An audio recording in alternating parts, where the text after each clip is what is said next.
You cut me down a tree and brought it back to me, and that's what made me see where I was going wrong. You put me on a shelf and kept me for yourself. I can only blame myself, you can only blame me. And I could write a song 100 miles long. Well, that's where I belong, and you belong with me.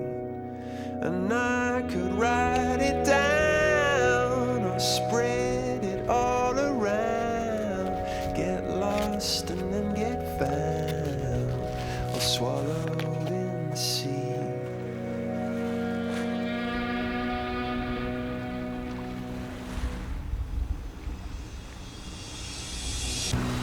Hey friends, I'm Mike, a late identified autistic adult, and this is video 100, and I'm going to talk about some of my military grade autistic interests today, and stay tuned until the end because you don't want to miss any of my nudes. The sea is an incredibly regulating and beautifully peaceful place for me. The calm of the water and the excitement of never knowing quite what new species I might discover, new to me that is, or new experience might be around the corner. And of course it's not always calm. Sometimes the currents can be incredibly powerful, unexpectedly so, or maybe the waves just a little too large, but we will get back to the ocean soon. But in this video I'm also going to talk about my love of tech and cats and renewable energy and electric vehicles, astronomy, and being a secret swiftie. Before I was autistic, I knew that I loved computers. In fact, I was slow to speak compared with a standard neurotypical developmental trajectory anyway. The word computer was one of my first words, although I did end up having a career that's led to me working for Microsoft, for the NHS, for a UK defence contractor, being freelance for the last 20 plus years. I'm not entirely sure that there are many neurotypicals who follow that developmental trajectory as adults, mind you. And in a way, that's what I hope to share with you in my video, because different, not less, you know that saying that Chloe Hayden often says, different, not less, because if a boy who struggled throughout his younger years, particularly with bullying from his peers and from adults, and if he can break through in certain areas of his life via his passions or so-called special interests, then so can you.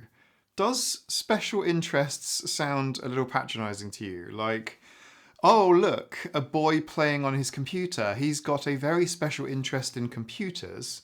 It doesn't have the same sort of ring to it as describing someone's passions. You wouldn't say that Elon Musk has an special interest in space, whereas a child might have a little special interest, adults would have passions. In fact, one of the main manuals that describes autistic interests from a diagnostic perspective is the American Psychiatric Association's DSM-5 TR, and that describes passions and interests as highly restricted, fixated interests that are abnormal in intensity or focus, e.g., strong attachment to or preoccupation with unusual objects.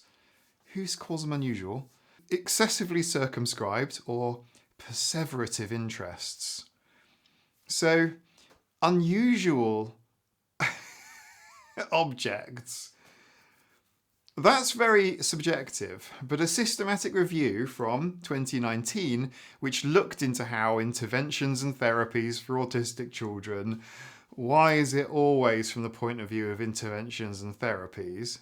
Anyway, it looked at 24 different studies before it and how those studies used so-called special interests in interventions or therapies for autistic children.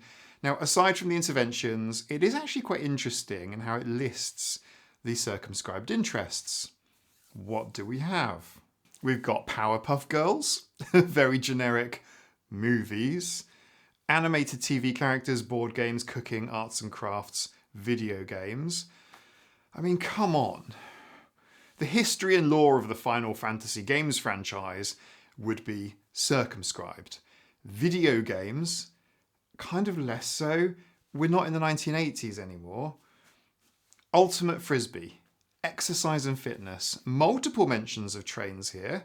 The Mets baseball team, iCarly, SpongeBob, and Charles Darwin. That's a good one. That's a good one. Minecraft, Cars, movie, in brackets, and Pokemon. Lightning McQueen gets his own very special mention here.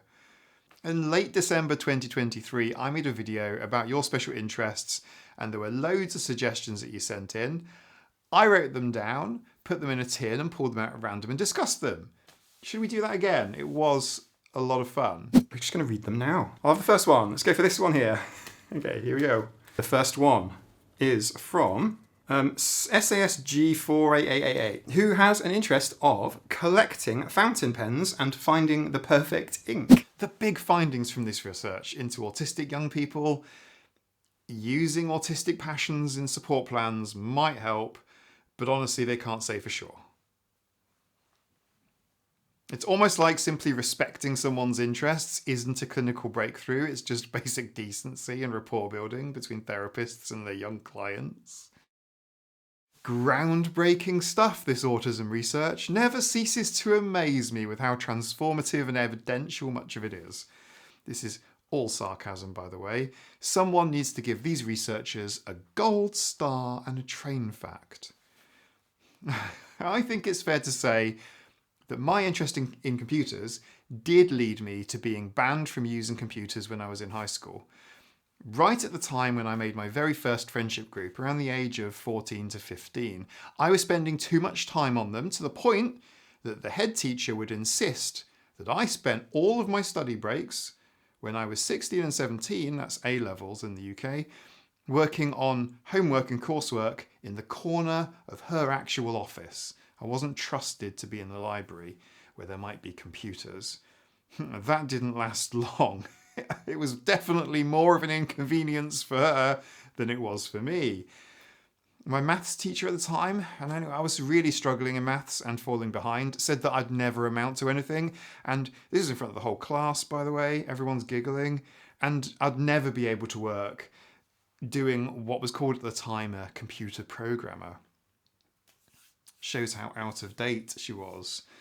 And these sorts of negative experiences can be very traumatic, but they can also be, and I'm not advocating for trauma here, but they can be extremely motivational. And I think this is where much of my earlier motivation and drive to succeed came from, and probably much of my toxic productivity and tenacity that I mentioned in my last video. That's probably where a lot of that came from as well. It's also from following my passion for technology and systematic thinking that led me to try and fail at several YouTube channels before this one. Advertise vapor water bottles on their website. Don't mix them with cycling though, or you might end up wetting yourself. None of younger Mike's attempts at YouTube did very well, and have all since been taken down. But I'll show you some clips in this video. It's also worth, as a slight disclaimer, that I'm only mentioning the big things. The things like in interests, passions that can be evidenced in a sort of pathological way, if you were so inclined. During COVID, I took up woodworking and I got quite good at it. It was a hobby. I had a lot of hobbies, and I'm only mentioning in this video the sorts of ones that a psychologist might call circumscribed or restrictive or unusual in intensity and focus. So, deep interests then, where my thoughts have been difficult to shake and they've left their mark on my life, even if they haven't all been lifelong. Because you can't always have a lifelong passion. It's not always possible. Tech, especially in my later career years, is capitalism friendly in so far that between the years 2000 and 2020, there has been a demand for my skills, and unusually in areas that I've been involved in directly. Although it's been my only interest that I've been able to pursue that has had any chance of any gainful employment opportunities. As you'll see, the rest of my interests have usually come at a cost to me actually earning a living, and I've never had any paid holiday leave or a single paid sick day, and I have been sick in my entire life, it hasn't all been plain sailing. So I don't want you to take away from this video, oh, look at him, it's all fine, because it really isn't. But it's enough disclaimers for one video. One of my interests that started in my early 20s around the time that I left a controlling cult, and that's a story for another video, that born my interest in astronomy. I bought a cheap telescope and a pair of binoculars, and I was instantly taken in by the sheer beauty of the night sky. Even from within a brightly lit town, you could still make out distant deep space objects. And of course, if you take that telescope or binoculars, or even just your Mark I eyeballs out somewhere darker and let your eyes acclimatise, you'll see the most spectacular show in all of the natural world. In fact, there's something to say for a bit of light pollution, actually, because when you have a bit of light, if you have light pollution, you might see the constellations that you're familiar with or that you might learn. And if you go somewhere truly dark, the constellations are kind of hard to see because there's thousands of other stars. Anyway, it wasn't long before I started to add to my telescope collection. I found a way to mount my camera to it, and I was blown away by what I could see. Cameras being far more sensitive than my retinas. And the longer the exposure, the more technically challenging the photography became. And honestly, that was a big hook for me. Trying to resolve problems and get a little bit better each time. I was totally hooked, really hooked. I piggybacked a second telescope on top of the first and added a second camera to it. And I used that one to observe a single star via a computer and issue corrections to the mount to keep it on target. I swapped my old camera for a newer one. This one was like a cooled CMOS chip, and it was cooled to like 20 degrees below ambient to help control for electronic noise. And I started tinkering. There's tinkering with the software as well. I started writing programs and scripts to do things like plate solving. You know, so you could point your telescope at the sky and it would tell you where you were looking at, the whole thing. Eventually, I settled on this. This is a carbon fibre 80mm apochromatic refractor, and it focuses the light through a coma corrector through these this filter wheel, which contains some filters in there. There's filters here for red, green, blue visible light. There's also filters in here for narrowband as well, so hydrogen alpha, oxygen 3, and sulfur 2. Now, these are really interesting tiny slices of the electromagnetic spectrum that are released by different deep space objects. When they're mapped to false colours, you can get the familiar Hubble colour palette and produce images like this, even under a full moon or light-polluted town skies. It's an 80mm carbon fibre tube apochromatic telescope, which means that it focuses. One second. Which means that it focuses as best as it can all the light down, without accident, because different lens elements will actually focus different parts or different colours differently, and you'll end up with sort of a bit of purple hueing around objects and so on. Not so with this. In fact, there's quite a few things on here. This is a focal reducer too. Sort of speeds up the telescope. This here on top here is a guide scope. So with another little camera on the back. Again, it's nice and light. Just kind of the purpose here. So just make it as light as possible. Which is also looking at a fixed point in space. So it can kind of track that star and just issue commands to the mount. Most of the exposures are around 20 minutes, and you don't just take one, but you take many, many hours.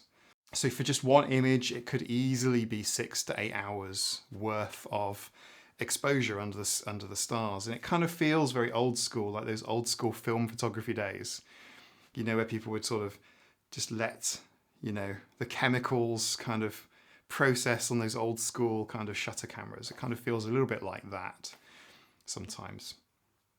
Anyhow, I made some fantastic friends throughout my obsessive astronomy years.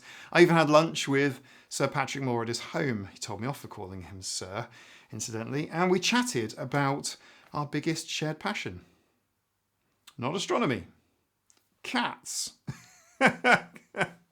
Cats. But I will get to it.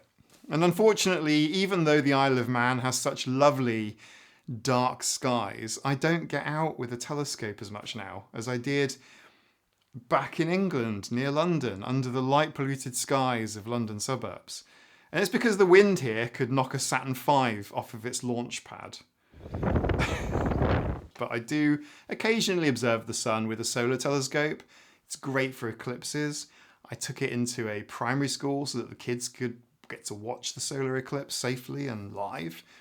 I've also had this 8-inch Newtonian reflector for the last 6 or 7 years, and I've never used it because it's too big and it catches the wind. So maybe one day I'll build a small little shelter, like a tiny little mini observatory that it can live in. One day, maybe. Astronomy has been one area that has led to me finding some good friends that I've kept in touch with over the years. And even though we're not doing astronomy together anymore and haven't done for like a decade plus, these people are all neurodivergent and somewhat counterculture folks, and I can see a lot of myself in them. But it wasn't until around my mid-20s that I first met these people that I could call my friends, like actual friends. And later in life, when my first long-term relationship ended rather abruptly, they were there for me and came over to the island fairly quickly to make sure I was okay. And I wasn't okay at all. But I know some of you watch this, and I see you. Thank you for being there for me. And this was actually my first experience of having real people actually be there for me. I haven't seen any of them for at least a year, but it's always good to catch up every couple of solar rotations or so.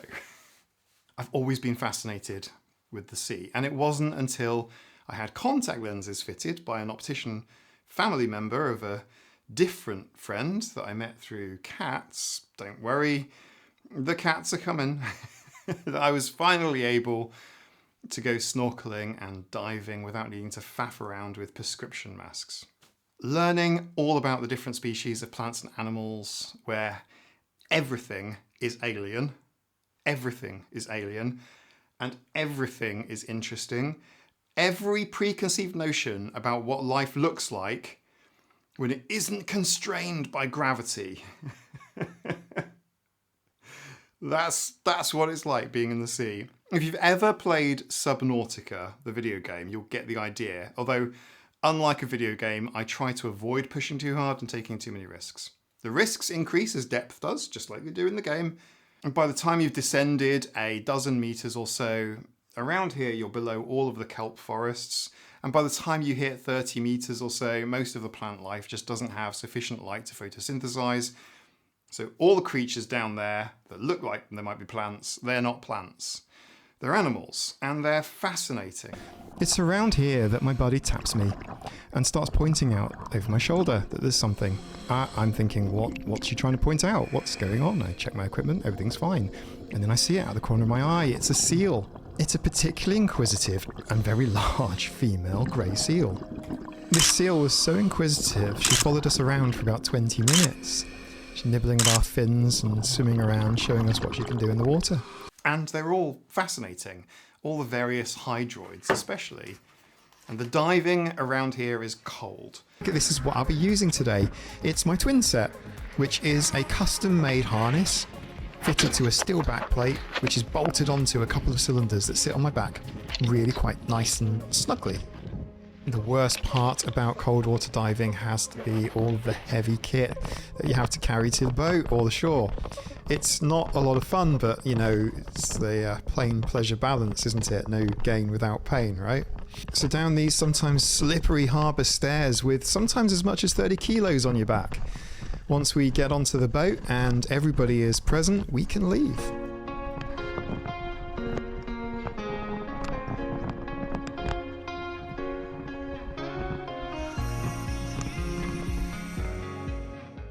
The visibility is, it's poor. It can run from around 12 meters on a good day to occasionally zero visibility. Everyone here uses dry suits. Some of us go to electrically heated vests and undergarments too. Some of us wear dry gloves. Most of the boat diving here requires some level of technical skill, redundancies and safety planning that is not familiar for those of you that dive in groups, perhaps somewhere warm and tropical. I am a BSAC sports diver and trainee dive leader, and I volunteer for multiple marine citizen science projects, from discovering and mapping seagrass beds through to marine life strandings and recording dead marine megafauna. I'm a trainee search and recovery public safety diver, and I'm an underwater videographer and a snorkel instructor. As divers, we have a number of pockets. We have dry suit pockets on our thighs, and we also sometimes have accessory pockets on our sides too. There it is. If you look at the container, you'll see it's actually being crushed. That's because of the pressure. We're currently here at about 2.5 atmospheres.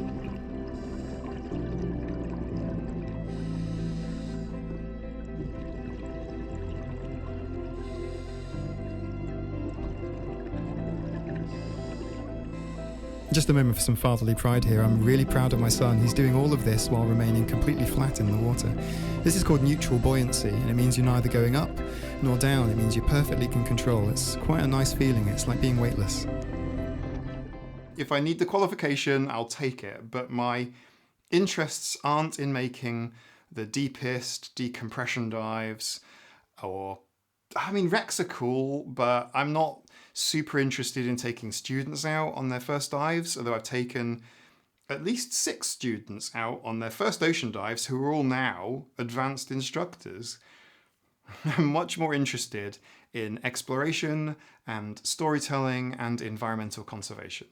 We continue exploring the area and come across something really, really unwelcome. You see, just in the background here, you can see an absolute load of abandoned fishing gear. As a scuba diver, I often come across discarded lobster pots, tangled ropes and forgotten nets beneath the waves. These seemingly harmless objects turn into silent killers, which ensnare marine life and cause what's known as ghost fishing. This term refers to the continuous, indiscriminate trapping and killing of fish and crustaceans and other marine animals long after the gear's been abandoned. Not only does ghost fishing pose a threat to the marine ecosystem, but it also contributes to the loss of biodiversity and negatively affects local fisheries. Ropes have been known to tangle around propellers on boats and ensnare divers as well. Oh, we've been down in the murky depths for quite some time now, about an hour. It's time to return back to the surface. On our way, we cruise the wall, grab a couple more pictures, including this cheeky little fella. Oh yeah, I nearly forgot. These are my nudes. Nudibranchs are absolutely fascinating creatures. Small, colourful sea slugs that come in a variety of different shapes and sizes. The nudie part does mean naked, and the branchs part does mean lungs. They are literally naked lungs. The lungs on the outside of their bodies. Hang on a second. Thank you for sending this to me. It's not a species we have around here. On the Isle of Man, it's this would be an invasive species, but these are the lungs, and the lungs are on the outside of their bodies, which makes them appear really, really fragile, which they are, but also vulnerable, which they're not. Their defense mechanism comes from their food. Their life cycle is connected with the hydroids that they're spawned from. They have this most amazingly intricate egg spirals, all different types depending on the species, and they're left on the stinging animals that look like plants but aren't plants. The stinging cells, or nematocysts, contain a venom really similar to that found on land. And you know, the ones you find in nettles or wasps or hornet or bee stings. Except because for whatever reason, marine stuff just hits different. Think like, would you rather have a jellyfish sting or a stinging nettle sting? The nudibranchs will then eat the stinging cells and then translocate them through their bodies onto their backs for defense. It's just like, how? There is so much to learn about marine life. Even on a coastal rock pool or tide pool, there are nudibranchs you can find here that are literally solar powered. They have a symbiotic relationship with chlorophyll in their bodies. like I say, like you have to take preconceived ideas. If you want to see aliens, just in the sea. Stay safe though, and go to an organised event if you can. You will have tons more fun and you'll see loads more stuff. There's so much to learn about marine life. The natural world has always held a captivation for me, including trying to keep it as natural as possible. Thinner and it's kind of hairy, right, by comparison to the Zostera marina that we're used to on the Isle of Man. In addition to restoring the seagrass beds, they're also bringing oysters back, native oysters back to Yorkshire, which was incredible to see. We also took a look at the lighthouse on the point, which was fascinating. I've got to say, it was boiling hot today and there was a lot of steps. Hey, but the view is nice. And that's why I volunteered with wildlife trusts. I do tend to find myself only relatively mildly interested in land topics compared to marine ones. But I'm there for it. Rewild. Return species back to nature. Let's be more efficient with land and water and energy use. Thinking from first perspectives and first principles. It's one of the reasons why I'm vegan. One aspect of that comes from a sense of justice for the animals or a sense of justice for the planet. As much as what difference can one person make, I have managed to get to as close to carbon neutral as it's possible to get. Not as possible to get. I've gotten significantly farther to being as close to carbon neutral as I can get, just reducing the amount of output that I personally put into the world. My whole YouTube channel is solar powered. The camera, the computer, the internet, and so on, right?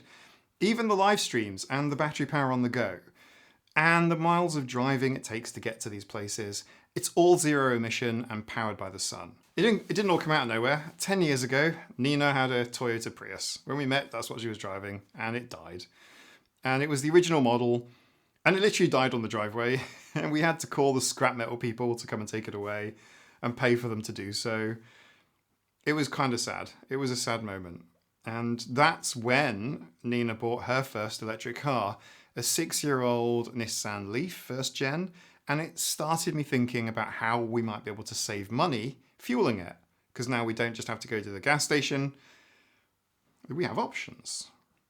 So I remember running the calculations. I literally put together a spreadsheet. And it wasn't just a spreadsheet, it was an Excel workbook of interconnected spreadsheets with all of my calculations to acquire some solar panels with installation. And I used some handy software that calculated average sunfall for direction and azimuth of the panels and energy prices, and calculated how much a bank loan would be and what it needed to be in order to break even. The whole thing was in Excel, like I say, and I eventually calculated that the energy prices needed to increase by 83%, all things being equal, and that would break even on like a monthly basis, taking into account fuel costs, tax savings, all of it, the whole lot, energy bill increase, everything.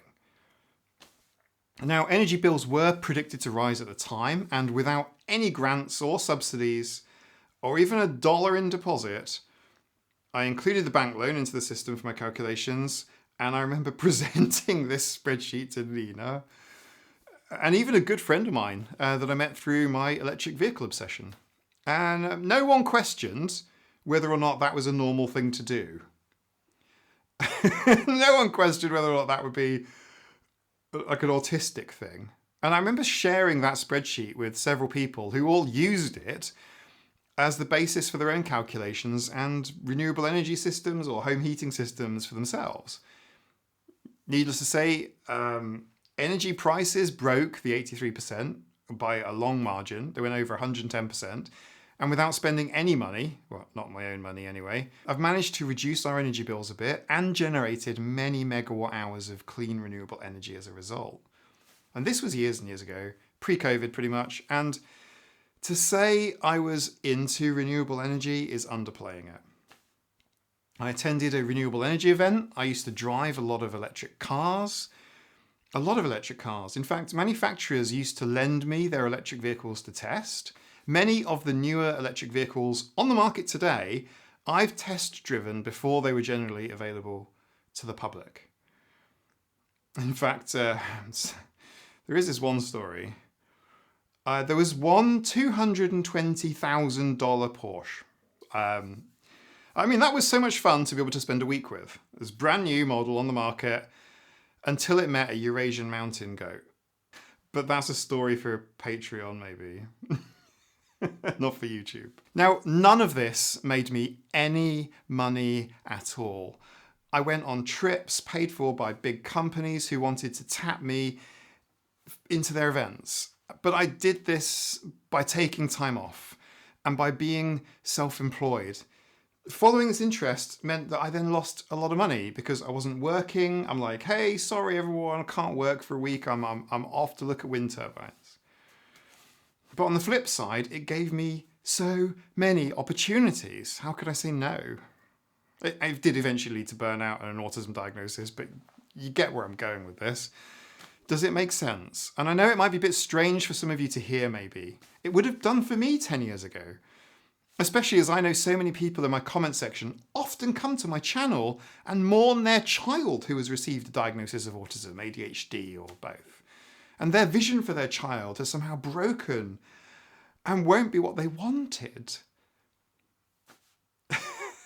That's going to happen on this video. I know I'm filming it now and I know when I post it. But my little 5-year-old nephew, I kind of want to give him a little shake, the parents rather than the kid, right? I'll give the kid some encouragement and give the parents a little shake. Little shake, little tiny shake, little stimmy shake. My parents, bearing in mind my dad was in the army, in military family, and my mum is Malaysian. So on one side I had an Asian upbringing, and a militaristic upbringing on the other. Their plan for me was to become an engineer and get a job and stick it out until I retired.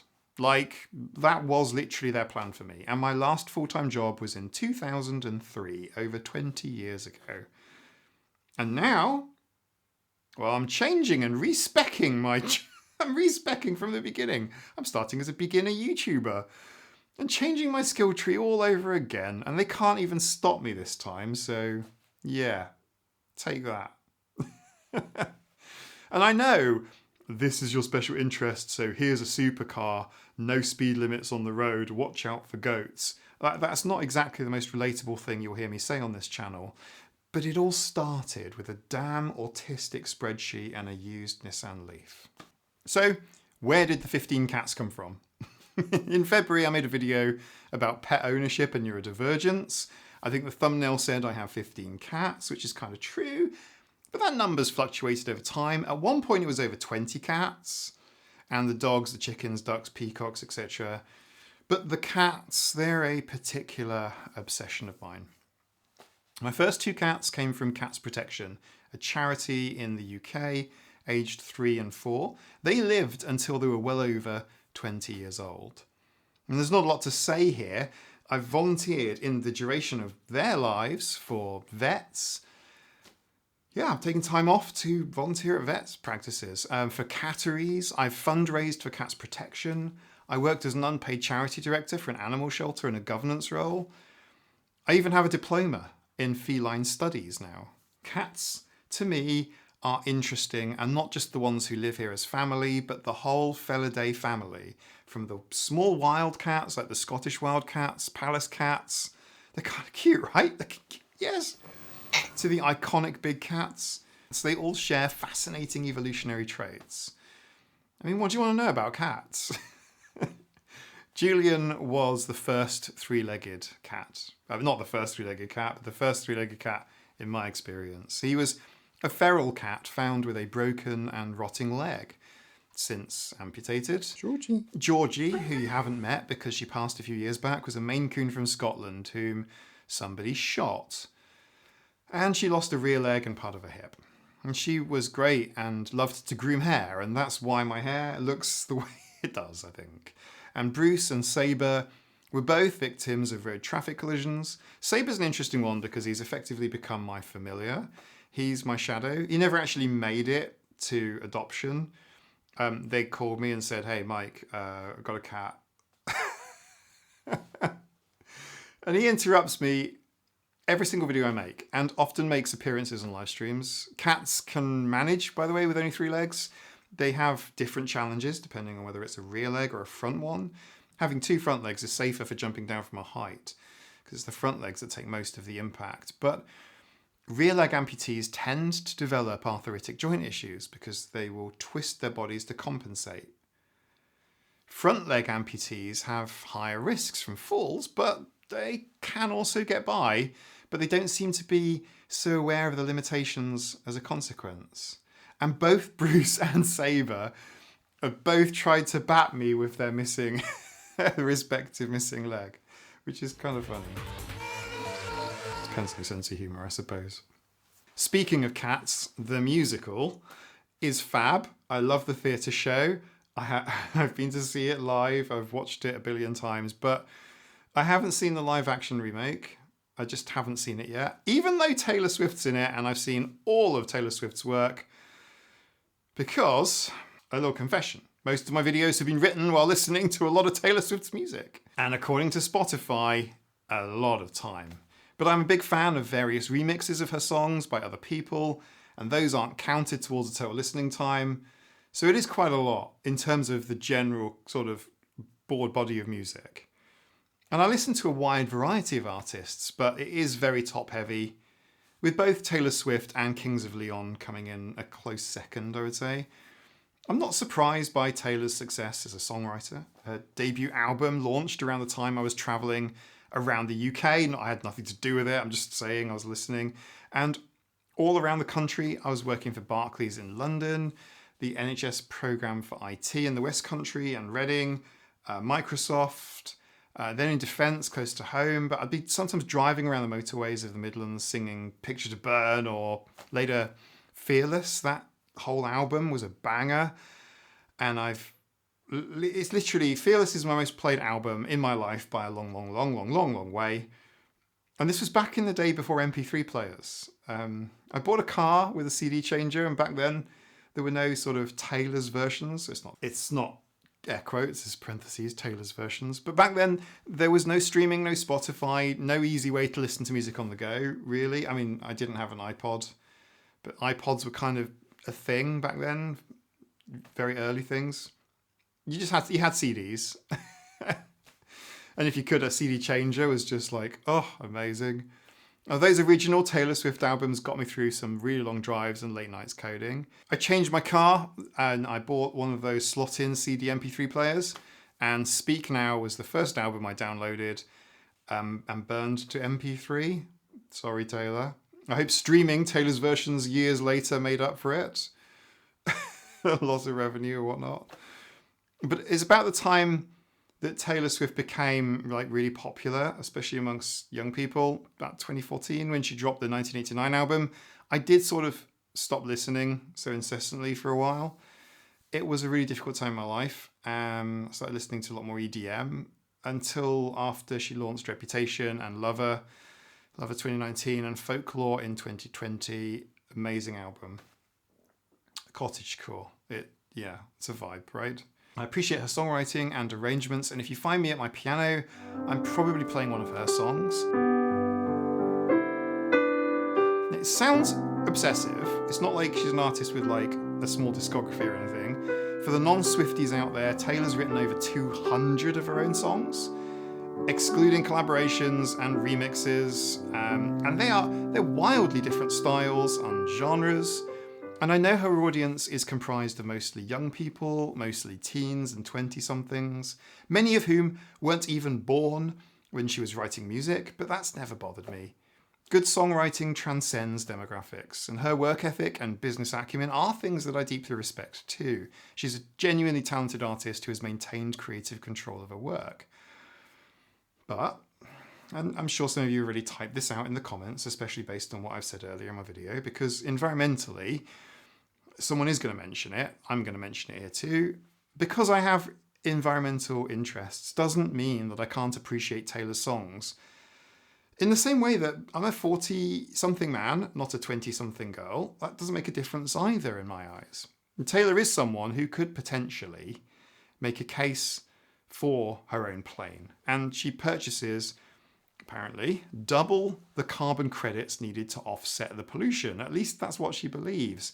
Carbon credits the system is a mess. It's a hot mess. And there are more appropriate ways to mitigate and reduce pollution that I hope she or someone close to her helps her with. Speaking of Taylor's environmental impact, there is an interesting parallel here with how we as a society treat established practices versus new approaches. Stick with me. The criticism of private jet usage, entirely valid from an environmental standpoint, entirely valid, but it misses the broader context of how complex systems change. I'm going somewhere with it, because just as my renewable energy journey started with a simple spreadsheet and grew into something much larger, meaningful environmental change is slow, and it often begins with questioning established practices rather than just accepting them. The key isn't to simply condemn without offering alternatives, much like how I approached my own environmental initiatives through solar power and electric transportation. Instead of just criticising private jet usage, we could be exploring more how to make necessary travel more sustainable.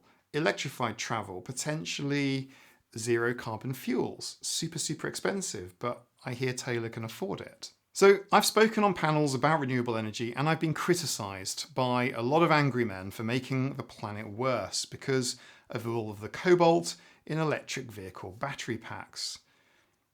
And the poor children from artisanal mines in the Congo that mine for such materials.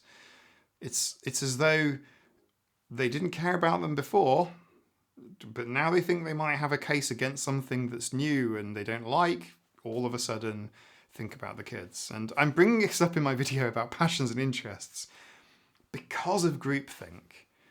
The attacks that I've had levied at me seem to mirror those, in a much smaller way, I grant you, than those aimed at Taylor Swift. For instance, cobalt is used as a stabilizer in lithium-ion batteries to help keep them stable. But not all lithium-ion battery packs have cobalt in them. And what cobalt is in them can be entirely reused and recycled. Mined once, used forever. The older Nissan Leaf battery doesn't have any cobalt in it anyway. On the other hand, cobalt is used to desulfate petrol and diesel, and when it's used in the petrochemical industry, it's burned in combustion engines and exhausted into the air, never to be seen again. And it's worth noting that this isn't about defending or attacking anyone's particular choice or choices, but rather it's about understanding how change happens in complex systems. Sometimes the most valuable discussions come from examining the controversies and using them to spark broader conversations about how we can all do better. So in the cobalt argument case, it's petrochemical industry propaganda, made for social media to provide ammunition to keep people arguing about the wrong things. This tactic is called astroturfing, and it's about creating artificial debates that distract from real environmental progress and solutions. It's the same as the tobacco industry saying that their products aren't addictive. You know, and all of the CEOs of all of the tobacco industries, they all swore on oath at the same time that their products are not addictive, or they believed that their products were not addictive. So, you know, they didn't go to jail for outwardly misleading people. Yeah, it's like that. Not only are we as humans subject to groupthink and cognitive biases that are beyond our control, they're hardwired into our brains, there are interests out there that would seek to manipulate those interests via tactics like astroturfing. So always be mindful about what we read on social media, I guess, because now, more than ever, it just seems to become a pit of misinformation, feeding only preconceived ideas and biases to reinforce ones that people already have. That's why I don't use social media. Okay, if this isn't like super clear how autism and ADHD have become a big interest of mine, I have created a total, if you were to listen to all of it, it's 1 week, 3 days, 2 hours, 3 minutes and 5 seconds of total YouTube content. That's excluding this video and my banned debunking video, which is only on Patreon. In fact, it's actually excluding all of my Patreon content. So if you're struggling to sleep, or you need some body doubling assistance, well, you know where to go. You know what to do. You don't make that much stuff on autism and ADHD in under 2 years without it being what you might call a perseverative interest. And I think it would probably could be cut down a bit. To be fair though, my YouTube videos, these long form videos that you're watching now, well, they are edited down quite a lot. So most of that time comes from the live streams that I do every week, which sometimes are more than a little perseverative. And I think it's true that autism becomes a special interest for so many of us when we're at the stage of considering whether or not we might be autistic or whether an autism assessment would be appropriate for us. You might be going through the internet, which is a great resource to anonymously absorb content, and thinking to yourself, could you be autistic, or does this make sense, or does that make sense? You're kind of like using it, not diagnostically exactly, but to explore those unknown unknowns. The things that you don't know that you didn't know. Didn't know that you don't know. I mean, you're exploring them. And you're trying to hear things. You will hear things that you might not have otherwise heard, or you might see people that you might not otherwise have easy or safe access to in your day-to-day life. Of all the places on the internet, I think YouTube currently is generally pretty good. I think it allows for creators to post longer form content. I personally prefer Patreon now that I have it, because it means not having to capture the attention of new viewers in my editing. It also means that we can get to dive in and go straight to the vegan meat of a topic without having to do any introductions at all. We know what we're here for. Let's just get on with the autism. I found YouTube a helpful part of my journey of self-discovery. And I know that sentence sounds like masturbation, but it's not. Bless her, call me. Actually, email's better. My goal is to contribute my own body of work on the topic that I wish I had available to me some years ago. Thank you to everyone who's helping me with this. If you're watching my content, you're helping me. Thank you. Remember to click the like button like it's... Bless her, just call me. Some interests can never be completed, and that is not the point. To have an end goal in mind, a destination. I'm going to die leaving a whole load of unfinished projects in my wake. That much I can promise the world. Unfinished, incomplete, undone projects, and many of them. I think that is an example of a life well lived. It's what you leave behind when you go. How many unfinished things, how many problems you can leave for people to complete. But one thing is that it never feels nice to be a beginner again. Like, I don't want to have to start something new from scratch and get that feeling that you have when you first pick up a plastic recorder at school and have to play London's Burning on it out of tune, out of time with the rest of a disinterested class. I'd much rather pick up an instrument and just be reasonably competent and just enjoy myself. But as we all know, it doesn't work like that. You have to start with the first note, the first chord. I've completed the freelance IT skill tree, and now I've respec'd my character, me, Mike, into YouTuber. But I can't get all of the skill points that I've spent back. There's no returns and there's no refunds in life. But I do bring to the conversation my life experience, my work experience. I mean, I've gone through many hundreds of job interviews, and I'm going to talk about that soon. This channel is where all of my XP goes now. I don't have a mentor helping me out or a manual. And from your perspective, when you see me on your screens, I don't have an agent or a manager or a researcher or anything like that. It's not really Mike from Autistic AF.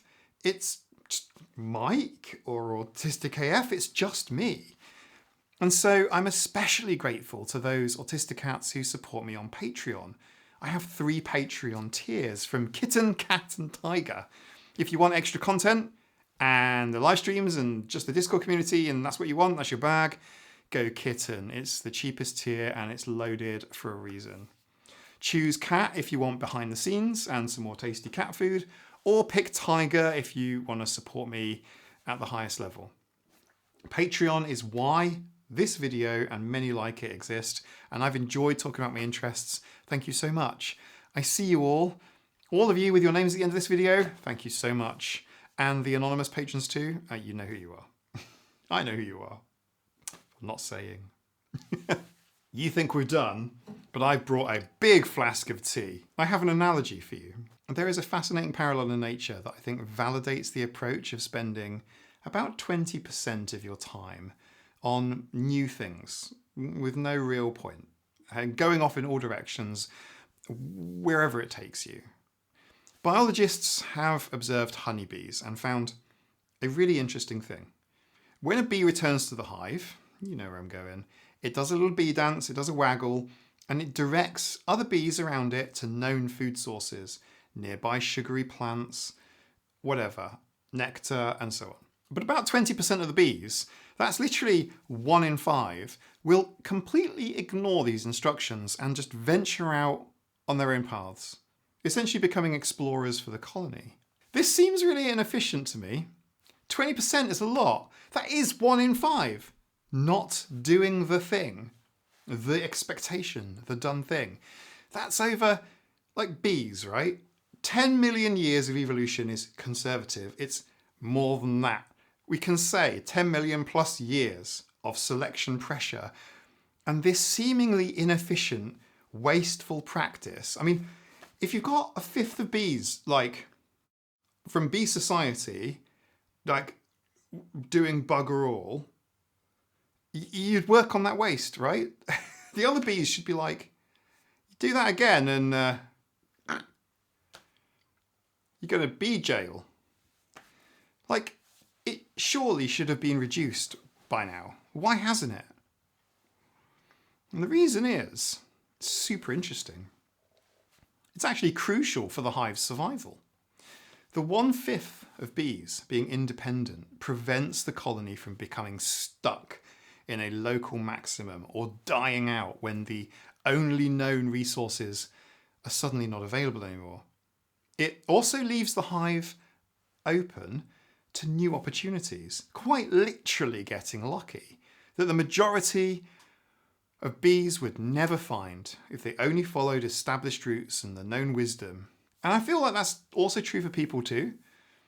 The established routes and known wisdom of getting that permanent job for life. What my parents said of, becoming an engineer and then working one job for your whole life. Like that was possible. I mean, it was back then. I mean, their experience of the 60s and 70s, by the time the 80s came around, that whole kind of like go to university, get married, get one job for life, that was breaking down at that point.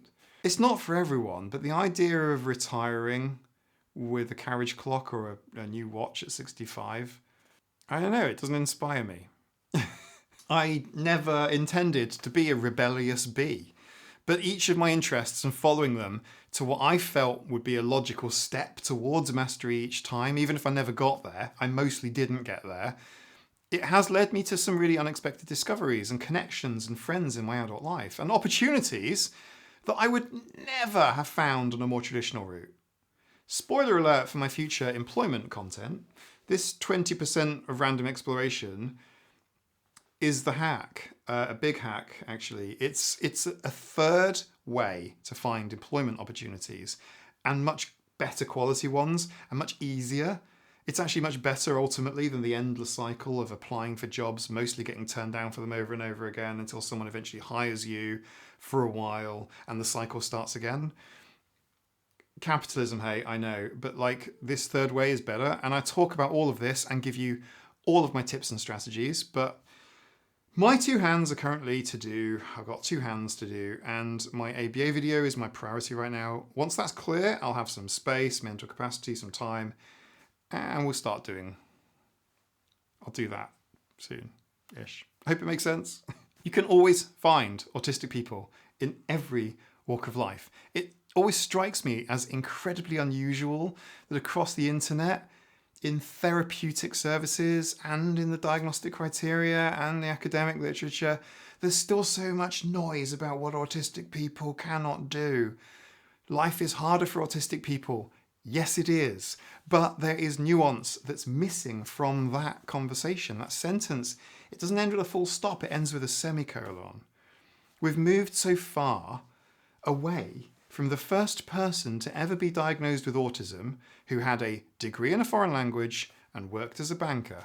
Both passions and interests, potentially. I don't know if banking can be particular interest, but yes, maybe it can. I mean, I didn't get the banking autism, but you know what I mean. It could be. And it just, you've got this idea now, you know, autistic people somehow being a burden on people around them rather than having an innate value in themselves and can experience a full life. Just imagine how much better everyone's lives would be if we could work with our natures rather than against them. Imagine forcing a wizard, a squishy character wearing robes, to the front lines, or putting your heavily armoured knights, you know, at the back of the party or the back of the battle, sort of like uselessly watching on as their squishy allies get squished in front of them.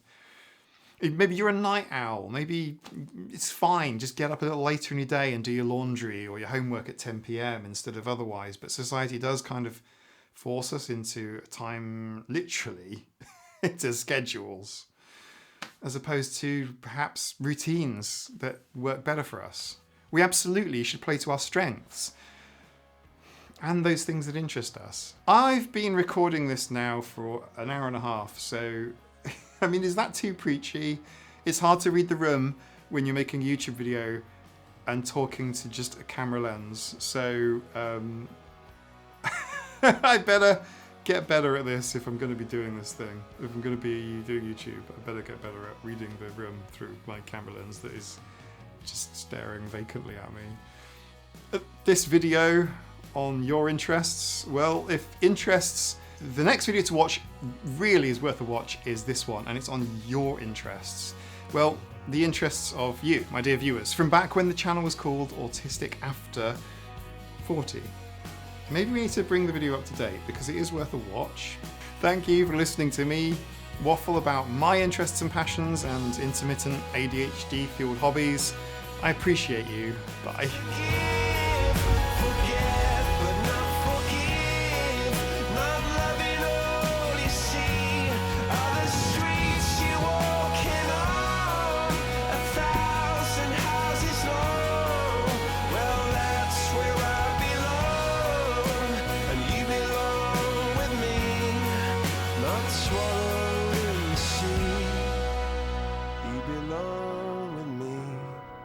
Not swallowed in the sea. Yeah, you belong with me, not swallowed in the sea.